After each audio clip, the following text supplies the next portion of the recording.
ഒരാൾക്ക് കൈവിഷം ഏറ്റു എന്നതിനുള്ള അടയാളങ്ങൾ നമുക്കൊന്ന് പഠിക്കാം. ഒന്ന്, എല്ലാ കാര്യങ്ങൾക്കും അവന് തടസ്സം അനുഭവപ്പെടുന്നതാണ്. രണ്ടാമത്തെ കാര്യം, ഛർദ്ദിക്കുകയും ഓക്കാനം വരികയും ചെയ്യുന്നതാണ്.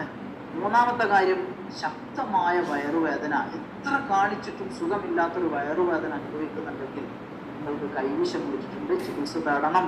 അതുപോലെ നെഞ്ചരിച്ചിൽ, അതുപോലെ സ്ഥിരതയില്ലായ്മ, ഒരു കാര്യത്തിനും ഒരു സ്ഥിരതയില്ല, അങ്ങോട്ടും ഇങ്ങോട്ടും ഇങ്ങനെ ചാഞ്ചാടി കളിക്കുക.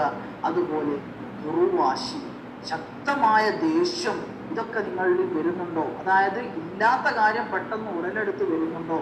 നിങ്ങൾക്ക് കൈവിഷം വെച്ചിട്ടുണ്ട്. അതുപോലെ ഉറക്കക്കുറവ് അനുഭവിക്കുക, ഇതൊക്കെ വന്നാൽ നിങ്ങൾക്ക് കൈവിഷം വെച്ചിട്ടുണ്ട്. അല്ലാഹു സുബ്ഹാനഹു വ തആല കാത്തുരക്ഷിക്കട്ടെ. ഉടനെ ആത്മീയ ചികിത്സ നേടാൻ വേണ്ടി ശ്രമിക്കണം എന്ന് ഓർമ്മപ്പെടുത്തിയിട്ടുണ്ട്. അസ്സലാമു അലൈക്കും വറഹ്മത്തുള്ളാഹി.